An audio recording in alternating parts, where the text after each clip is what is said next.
ആളുകളെയൊക്കെ ഒന്ന് മാറ്റി നിർത്തണം. സർ, കുട്ടിയുടെ body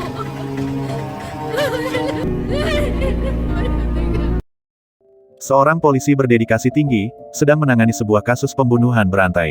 Namun dalam perjalanan kasus itu, dia harus mengalami insiden yang membuatnya harus kehilangan pendengaran. Keterbatasan itu tidak membuatnya menyerah dalam menuntaskan lika-liku kasus itu. Mari kita saksikan keseruan film berikut ini.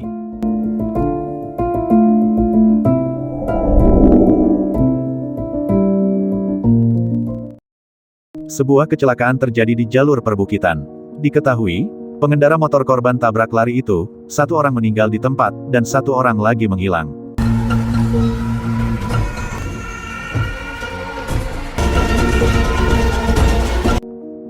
John Luther, seorang polisi berdedikasi tinggi, segera mendatangi TKP, untuk menangani kasus itu, karena berdasarkan informasi, kedua pengendara motor merupakan buronan yang sedang dia kejar. Scene beralih ke rumah keluarga John Luther, yang baru saja selesai menggelar pertunangan adik perempuan Abang John. Terlihat Jessie, istri dari John sedang menanyakan keberadaan John melalui telepon. Namun, John mengatakan bahwa dia sedang dalam perjalanan pulang. Ketika sampai di rumah, John disambut dengan kemarahan ayahnya, karena John lebih mementingkan pekerjaan daripada pertunangan adiknya sendiri. Bahkan, ayahnya meminta John untuk berhenti sebagai polisi, dan lebih baik mengurusi peternakan, agar bisa menghabiskan banyak waktu untuk keluarga.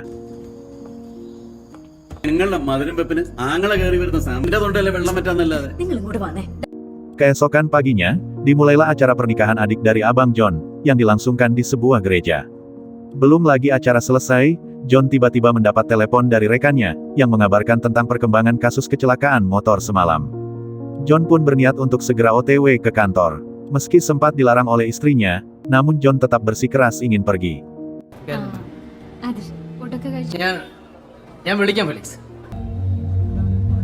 അവരോട് പറയാം. Dalam perjalanan, John sempat mengisi Pertalite di sebuah pom bensin. Di sana, dia melihat ada sebuah CCTV. Sesampainya di kantor, John langsung menemui rekannya yang bernama Felix. Felix menunjukkan sebuah rekaman CCTV dari perumahan, yang menunjukkan kedua pengendara motor itu, Prakas dan Reji. Kemudian, mereka mengecek kendaraan roda 2 milik Prakas. Felix menyimpulkan bahwa motor itu bertabrakan dengan sebuah mobil. John dan Felix segera melakukan investigasi di titik kejadian. അതായത്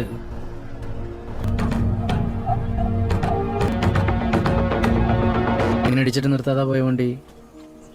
Setelah mengamati TKP, John pun meminta Felix untuk menghubungi kondektur bus yang ada di lokasi pada saat kejadian, untuk meminta nomor ponsel para penumpang malam itu, dengan harapan dapat menemukan rekaman video pada saat kejadian. Dari para penumpang bus itu, ditemukanlah beberapa video yang sempat direkam oleh seorang penumpang. John dan Felix segera menonton video kiriman itu. Dalam video itu, John melihat sebuah mobil melintas di tempat kejadian, tepat setelah jasad Reji terjatuh ke atas bus. John pun mencocokkan mobil itu dengan CCTV awal Prakas dan Reji terlihat. John pun segera bergerak menemui pemilik mobil itu, yang sedang berada di sebuah pemakaman. Pemilik mobil itu bernama Vargas, seorang pedagang sayuran. Setelah pemakaman selesai, John pun mendekatinya. John sempat menginterogasinya, namun Vargas berusaha mengelak. Tanpa basa-basi, John segera meminta Felix untuk membawa Vargas ke kantor. ഞാനേ ഇതിനു മുമ്പ് ഇവിടെ കണ്ടിട്ടില്ല. ഒരു മിനിങ്ങാന്ന് 3-6 വന്നേരം അങ്ങനെയുണ്ട്. എനിക്ക് പോണോന്ന്.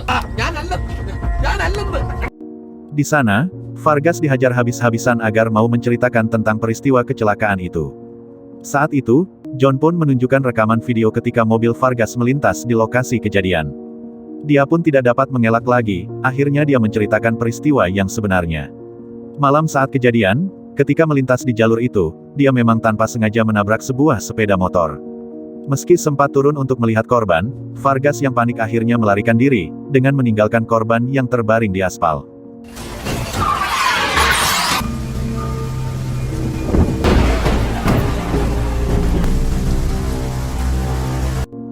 Felix pun menanyakan keberadaan Prakas, namun Vargas bersikeras bahwa dia sama sekali tidak sempat menyentuh korban itu. Saat yang bersamaan, seorang polisi memberi informasi tentang Vargas. Vargas merupakan warga biasa, dan dia hidup dengan satu ginjal, dia menghidupi keluarganya dengan berdagang sayuran, dan tidak pernah memiliki catatan kriminal. Karena kasihan, John pun akhirnya membebaskan Vargas, karena dia meyakini bahwa Vargas bukanlah dalang dari hilangnya Prakas. John dan Felix kembali memutar CCTV itu.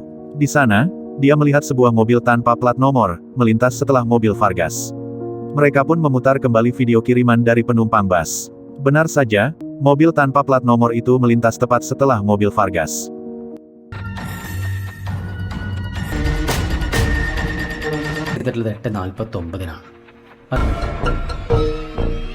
Segera, John beserta timnya menyisiri kota untuk mencari mobil tersebut.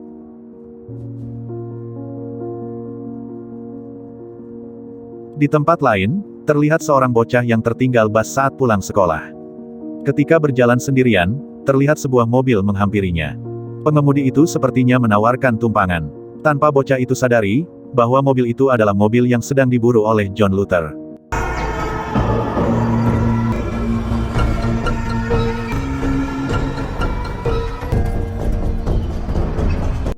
Setelah mendapatkan laporan, John bersama Felix segera ke lokasi tempat bocah itu terakhir terlihat, berdasarkan telapak sepatu yang lepas dan tertinggal. Setelah itu John mengunjungi rumah bocah itu, untuk meminta beberapa keterangan dari kedua orang tuanya. John sempat berkesimpulan, bahwa kasus hilangnya bocah ini memiliki kaitan dengan tragedi hilangnya Prakas. Keesokan harinya, John mendapat telepon dari rekannya untuk kasus lain, yang mengabarkan bahwa ada 2 buronan yang sedang bersembunyi di sebuah gereja. John dan Felix segera OTW ke lokasi. Sesampainya di sana, John sempat menanyakan tentang kedua buronan itu kepada seorang pastor, namun, pastor itu menjelaskan jika saat ini dia tidak terlalu mengenali seluruh pengunjung yang ada, karena jumlahnya yang banyak.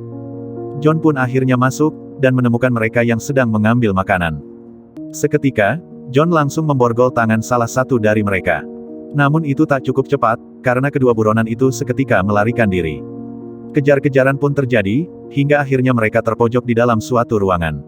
Terjadilah perkelahian yang sengit di dalam ruangan itu. Namun hal yang mengejutkan tiba-tiba terjadi. Salah seorang dari mereka memukul kepala John dengan sebuah lampu neon tepat di bagian telinga.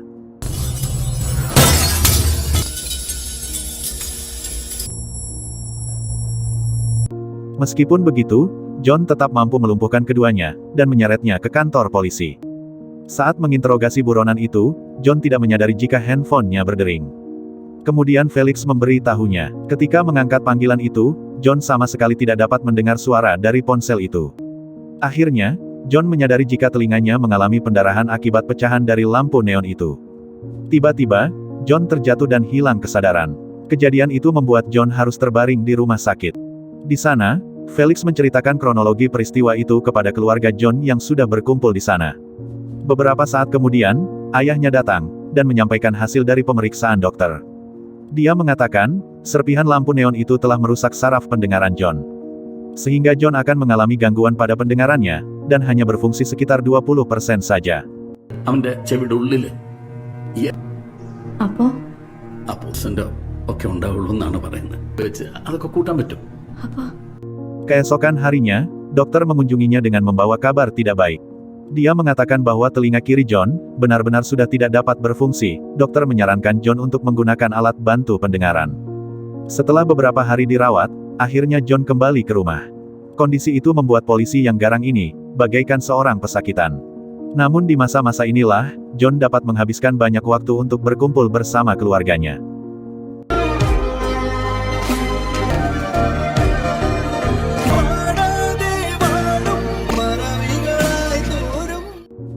Scene kemudian beralih kepada seorang pelayan gereja bernama Geta. Saat itu, dia sedang menjalankan tugasnya untuk meminta sumbangan ke rumah warga. Setelah diberikan sumbangan, Geta kemudian melanjutkan perjalanannya ke sebuah rumah yang tak berada jauh dari rumah sebelumnya. Di rumah itu, terlihat sebuah mobil, yang persis dengan mobil yang sedang dicari oleh John Luther. Sejak saat itu, Geta tidak lagi terlihat, dan dinyatakan hilang. Berita itu kemudian muncul di publik. Para media menganggap jika polisi tidak serius dalam menangani kasus ini, dikarenakan bocah yang sebelumnya hilang, belum juga ditemukan, media menantang polisi untuk menyelesaikan kasus ini dalam waktu 2 minggu. Berita itu disaksikan oleh John melalui televisi. Ayahnya yang menyadari jika jiwa John sedang bergejolak, seketika memberi izin kepada John untuk kembali bertugas, dalam menyelesaikan kasus ini.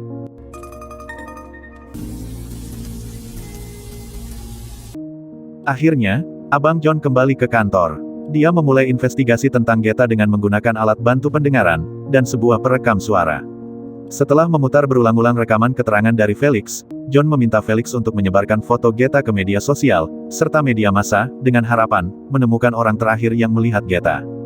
John sempat berdiskusi tentang kasus ini, dia menyimpulkan bahwa pelaku memilih korbannya secara acak, dan berdasarkan sebuah kesempatan saja. എന്തെങ്കിലും വിവരം ലഭിക്കുന്നവർ Devikulam police station മിനിഞ്ഞാന്ന്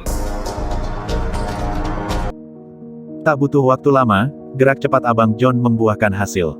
Seseorang menghubungi Felix, dan mengatakan bahwa dia pernah melihat Geta sebelum dia dinyatakan hilang. John bersama timnya segera meluncur ke alamat itu, yang tak lain adalah rumah tempat terakhir Geta menerima sumbangan. Di sana, wanita itu mengatakan jika setelah dia memberi sumbangan beras, Geta segera pergi dari rumahnya, namun dia tidak terlalu memperhatikan arah perjalanan Geta. Saat itu, pandangan John menuju ke sebuah mobil mainan.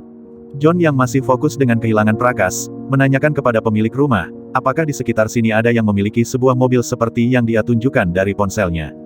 Pemilik rumah mengatakan bahwa tak jauh dari sana, ada sebuah rumah seorang pekerja di perusahaan konstruksi yang memiliki mobil itu. John dan timnya segera menuju rumah itu dengan diantar oleh pria tersebut. Namun, sesampainya di sana, John hanya menemukan rumah yang sedang kosong, dan tidak melihat mobil itu. John segera menuju pabrik konstruksi tempat pemilik mobil itu bekerja. Di sana, dia bertemu dengan seorang mandor bernama Joby. Dari keterangan Joby, rumah itu merupakan rumah tinggal untuk para pekerja proyek tersebut. Di tempat itu, John akhirnya menemukan mobil tanpa plat nomor itu.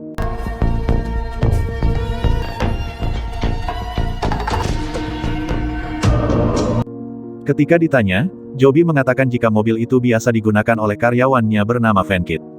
Namun saat ini, Venkit sedang berada di luar kota bersama keponakan Joby untuk menjual sebuah truk, dikarenakan perusahaan itu sedang membutuhkan modal untuk memperbaiki beberapa sumur yang tersumbat. Dia juga mengatakan, jika Venkit baru bekerja selama 4 bulan di perusahaan itu. John segera membawa Joby kembali ke rumah itu. Setelah melakukan pemeriksaan, akhirnya John menemukan sehelai rambut yang tersangkut pada sebuah meja, dia juga menemukan bekas darah pada sebuah lampu.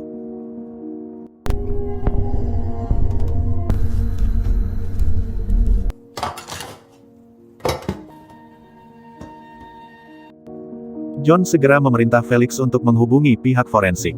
Setelah itu, John kembali memanggil Joby untuk mendapatkan informasi lebih jelas tentang sosok Venkit. Saat itu, Joby menunjukkan foto Venkit kepada John, dia juga mengatakan jika Venkit merupakan sosok pekerja keras, namun lebih sering menyendiri. Joby juga menyampaikan, jika awalnya Venkit dibawa oleh pamannya yang bernama Prasad, untuk bekerja di perusahaan itu. Prasad merupakan karyawan lama di sana, namun saat ini dia telah kembali ke kampung halamannya, dikarenakan penyakit asma yang semakin parah. Tak ingin buang-buang waktu, dengan membawa Joby, John bersama timnya meluncur ke kampung halaman Prasad.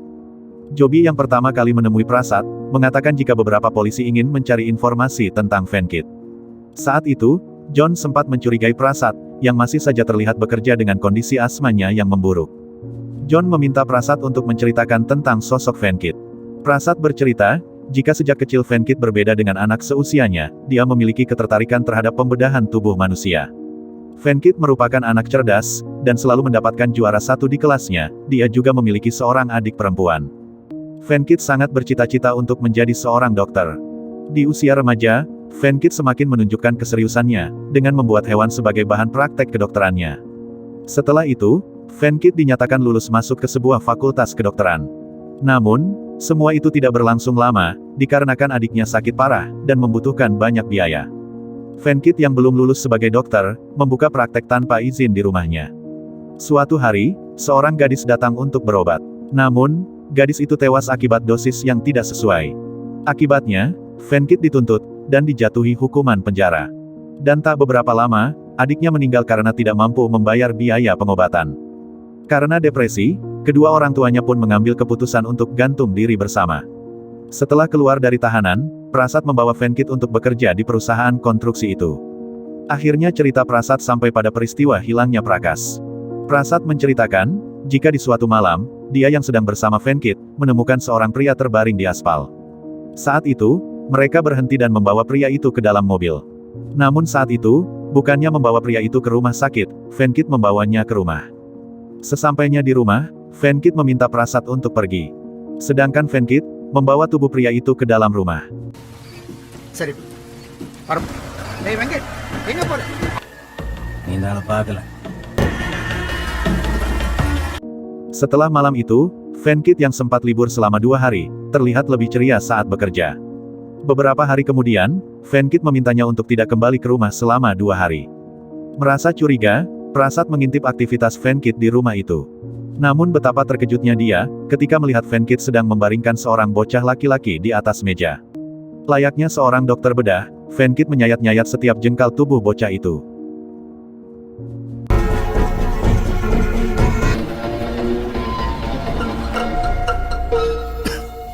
Sebab itulah, dia memilih untuk kembali ke kampung halamannya, daripada ikut terseret dalam kegilaan Fenkit. Setelah itu, penyakit Prasad tiba-tiba kambuh. John meminta rekannya untuk membawa Prasad ke rumah sakit terdekat, dan tetap dalam pengawalan. എന്തായാലും അഭിലാഷ് ആ റിപ്പോർട്ട് ഒന്ന് എനിക്ക് മെയിൽ ചെയ്തേക്ക്. എന്നൊരു കാര്യം ചെയ്യ്. സാർ ഏട്ടൻ ഡിക്സനോട് വരാൻ പറയും. ആ sir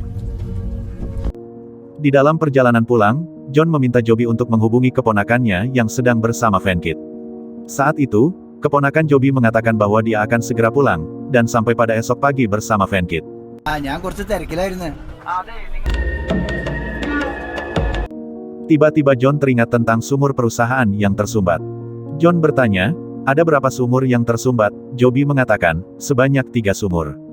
Dia pun mencocokkan tanggal sumur itu tersumbat, dengan tanggal di mana para korban itu menghilang. John segera menghubungi kantor polisi untuk melakukan penggalian terhadap sumur-sumur itu.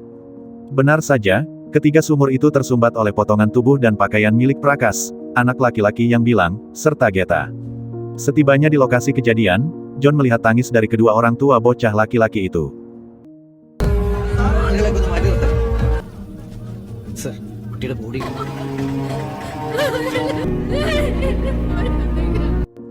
Saat di kantor, John mendapat laporan dari Felix, jika nama Fenkit tidak terdapat dalam daftar nama dokter yang melakukan praktik ilegal. John benar-benar dibuat bingung.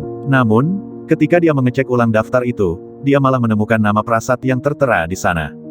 Ternyata, kisah Fenkit yang diceritakan oleh Prasad, adalah pengalaman dan perbuatan dirinya sendiri.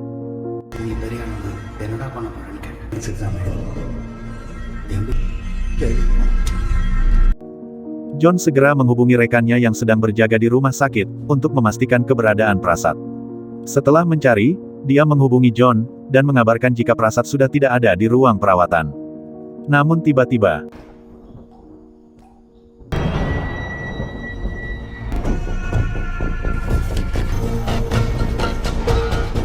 John segera menuju rumah sakit itu.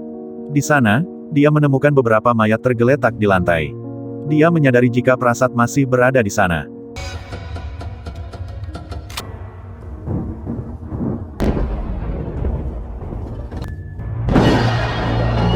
Akhirnya, Prasad muncul, dan terjadilah perkelahian antara mereka. Prasad yang mengetahui bahwa John mengalami gangguan pendengaran, dapat dengan mudah menghajarnya. Namun, bukan film India namanya, jika John tidak bisa kembali bangkit. Dengan sisa tenaga yang ada, John membawa tubuh Prasad jatuh keluar gedung itu. എനിക്ക് inspiration.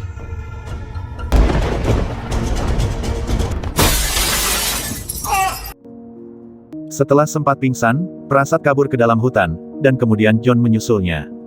Di sana, kembali terjadi perkelahian yang sengit. Hingga akhirnya, John benar-benar dapat melumpuhkan Prasad.